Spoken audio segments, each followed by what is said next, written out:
নবীনগরে বিএনপির ৪৭তম প্রতিষ্ঠাবার্ষিকী উপলক্ষে বর্ণাঢ্য র্যালি ও আলোচনা সভা অনুষ্ঠিত। মোহাম্মদ জাবেদ আহমেদ জীবন, নবীনগর উপজেলা ব্রাহ্মণবাড়িয়া প্রতিনিধি।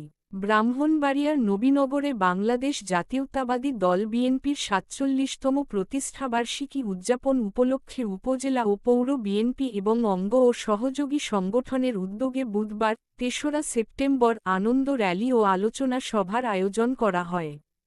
নবীনগর সরকারি পাইলট উচ্চ বিদ্যালয় মাঠ থেকে একটি বিশাল আনন্দ র্যালি বের হয়ে শহরের প্রধান সড়ক প্রদক্ষিণ করে নবীনগর প্রেস ক্লাবের সামনে এসে শেষ হয়।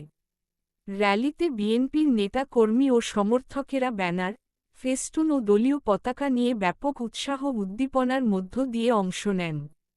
র্যালি শেষে প্রেস ক্লাব প্রাঙ্গণে অনুষ্ঠিত আলোচনা সভায় সভাপতিত্ব করেন নবীনগর ব্রাহ্মণবাড়িয়া জেলা বিএনপির সাবেক আহ্বায়ক ও নবীনগর উপজেলা বিএনপির সভাপতি অ্যাডভোকেট এ মান্নান। অনুষ্ঠানটি সঞ্চালনা করেন নবীনগর উপজেলা বিএনপির সাধারণ সম্পাদক নাজমুল করিম।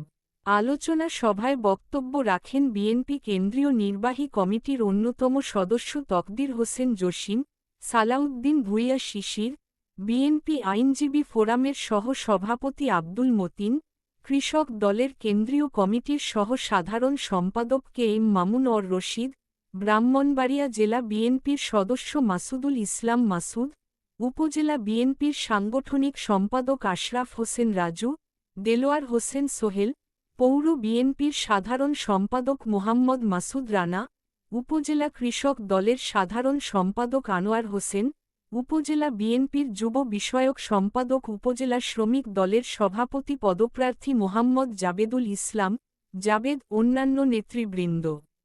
বক্তারা তাদের বক্তব্যে দেশনেত্রী বেগম খালেদা জিয়া ও বিএনপির ভারপ্রাপ্ত চেয়ারম্যান তারেক রহমানের নেতৃত্বে দেশের গণতন্ত্র পুনরুদ্ধারের আন্দোলনে সবাইকে ঐক্যবদ্ধ হওয়ার আহ্বান জানান।